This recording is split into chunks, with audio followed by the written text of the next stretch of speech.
BRICS never was meant to against anyone. The Indian Prime Minister put it aptly. He has said that BRICS is not an anti-Western group, it's a non-Western group. Each time he raises this matter and expresses his considerations, and we are grateful to him for that. उन्होंने बड़ा clearly बोला कि साहब, किसी ने पूछा कि भाई ब्रिक्स बड़ा एक एंटी वेस्टर्न अलायंस है, उन्होंने बोला ना, I would like to quote prime minister Modi.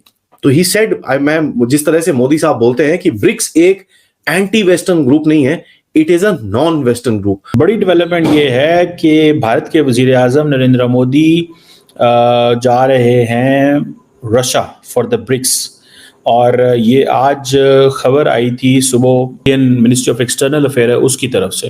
Pakistan किस लिए है? पाकिस्तान सिर्फ बिकने के लिए है. हाँ? पाकिस्तान सिर्फ बिकने के लिए है. इस वक्त जो पाकिस्तान की पोजीशन बनी हुई है, पाकिस्तान को तो $1 करोड़ दे देता है कोई बंदा, तो ये उसकी बात मानने पे मजबूर हो जाते हैं. अल्लाह हमारे ऊपर हलाको खान मुसल्लत करेगा, नरेंद्र मोदी आएगा हमारे ऊपर, और फिर जो तबाही मचेगी, फिर जो खंडरात होंगे इस मुल्क में, अस्तगफिरुल्लाह, आप गज़ा को भूल जाएंगे. जितने भी पासर मुसलमान है पूरी दुनिया में, अच्छा, वो सब अमेरिका के अंडर हैं, यानी कि अमेरिका ने उनको खरीद रखा है, अपना बगल बच्चा बना रखा है, यानी उसके हुक्म के मुताबिक वो कुछ कर नहीं सकते. किस तरीके से ये हिंदू ज़ायनिस्ट अब खुल के बात कर रहे हैं कि हम अखंड भारत बनाएंगे, हत्ता कि अपनी पार्लियामान पे इन्होंने नक्शा लगा दिया कि अखंड भारत का मतलब है कि पाकिस्तान को खत्म करेंगे, पाकिस्तान पर कब्जा करेंगे. पूछा कि भाई ब्रिक्स बड़ा एक एंटी वेस्टर्न अलायंस है, उन्होंने बोला ना, I would like to quote prime minister Modi. तो ही सेड, मैं जिस तरह से मोदी साहब बोलते हैं कि ब्रिक्स एक एंटी वेस्टर्न ग्रुप नहीं है, it is a non western group. और ये चीज आपको याद करनी पड़ेगी कि मोदी साहब और जयशंकर साहब बहुत टाइम से बोल रहे हैं कि भारत का जो नजरिया है, it is not an anti west नजरिया, it is a non west नजरिया. We are not part of the west. And BRICS के बारे में भी पुतिन साहब ने यही डायलॉग यूज करा था कल. तो this should actually tell you किस तरह की कोऑपरेशन बैक एंड पे चल रही है बिटवीन प्राइम मिनिस्टर मोदी, उनकी टीम के साथ, और जो प्रेसिडेंट पुतिन और उनकी टीम के साथ, and specially between India and Russia on various different geopolitical issues, financial issues and various other issues जो दोनों कंट्रीज के आज सामने हैं. देखिए, जो सामने प्रॉब्लम क्या है कि रशिया को इन लोगों ने यूनिलैटरली इतना सैंक्शन कर रखा है कि 16-18 हजार उनके ऊपर सैंक्शंस हैं. उनके डॉलर को उन लोगों ने पकड़ के रखा हुआ है, कोई $300 बिलियन उनके पकड़ के रखे हुए हैं. उनके प्रॉपर्टीज, उनके सिटीजन की प्रॉपर्टीज को इन लोगों ने हाईजैक करा हुआ है. तो बेसिकली एक इलीगल तरह से रशिया को सैंक्शन करने की कोशिश की गई है, और इलीगल तरह से रशिया को सेपरेट आउट करने की कोशिश की है from the world, to isolate it and probably destroy the economy of Russia.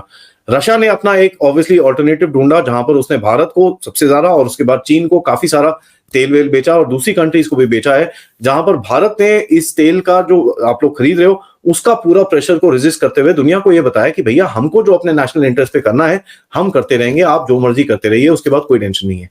Bharat को from friendly reminders to threats to पता नहीं क्या क्या मिला है for this Russian oil. And ये पुतिन को भी दिखता है कि भाई किस तरह का प्रेशर भारत को झेलना पड़ा, not just to support Russia. देखिए, सपोर्ट रशिया का नहीं है, हम लोग अपने नेशनल इंटरेस्ट से देख रहे हैं. हमको सस्ते में दे रहा है, हम लेंगे यार, क्या प्रॉब्लम है. हाँ ठीक है, वो लड़ने दो, हमारा उसके अंदर कोई लेना देना नहीं है. And that is something that was made very very clear. Jaishankar ji का वो जो डायलॉग था वो इसी के ऊपर था कि साहब, Europe must realise that Europe problems are not the world's problems, but Europe जो सोचता है कि the world problems are not Europe's problem. तो ये चीजें उनको बताना पड़ेगा कि साहब आप ये बबल से जरा बाहर निकलिए, क्योंकि ये चीज आगे चलने नहीं वाली है.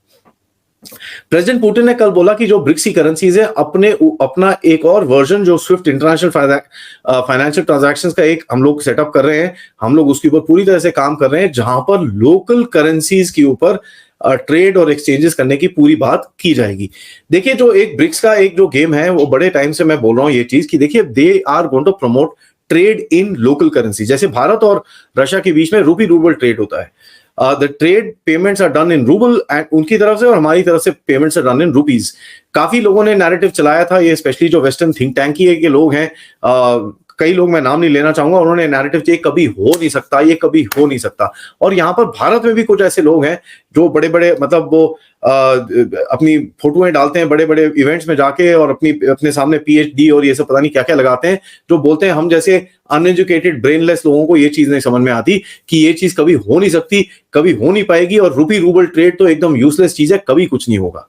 इनका सबका मुंह बंद हुआ था अप्रैल मई में, जब रशिया ने $8 billion worth of rupees Bharat में री इन्वेस्ट कर रहे थे, where they actually bought certain securities for about $4.5 billion और काफी हद तक dual use equipment. I have no shame saying that. जो हमने बेचा था, as a matter of fact, हमने अपने आप ही स्टेटमेंट डाला था इसके ऊपर. इसराइल इतना से रियासत नाजायज जलील किस तरीके से अपने आप को खुल के बात कर रहा है कि पूरे मिडिल ईस्ट में हम ग्रेटर इसराइल बनाएंगे. किस तरीके से ये हिंदू जायनिस्ट अब खुल के बात कर रहे हैं कि हम अखंड भारत बनाएंगे. हत्ता कि अपनी पार्लियामान पे इन्होंने नक्शा लगा दिया कि अखंड भारत का मतलब है कि पाकिस्तान को खत्म करेंगे, पाकिस्तान पर कब्जा करेंगे.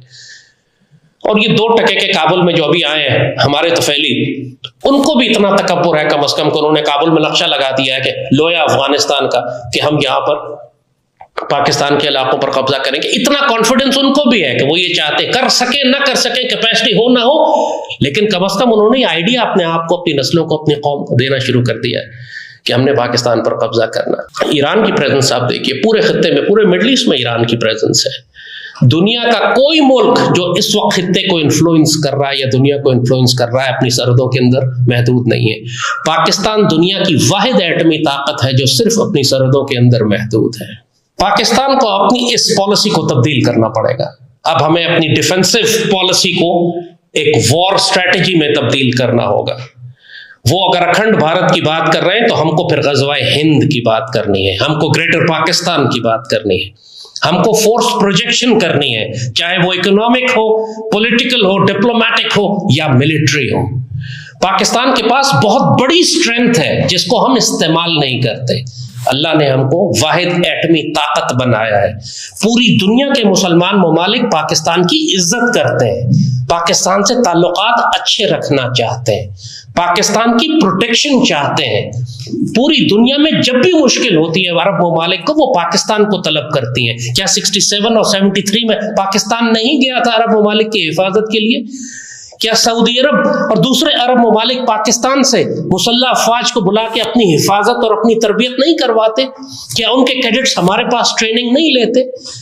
पाकिस्तान की मईशत कमजोर हो सकती है, वो भी मिसमैनेजमेंट की वजह से. हम गरीब नहीं है, हम बैडली मैनेज्ड मुल्क है, लेकिन अल्लाह ने हमको एक अस्करी ताकत ऐसा बनाया है. पूरी दुनिया काफिर हो या मुसलमान हमारी इज्जत करती है. वो ग्रेटर इसराइल बनाना चाहते हैं, ये अखंड भारत बनाना चाहते हैं. अगर अभी तक वो नहीं बना सके हैं तो उसकी वजह सिर्फ पाकिस्तान है.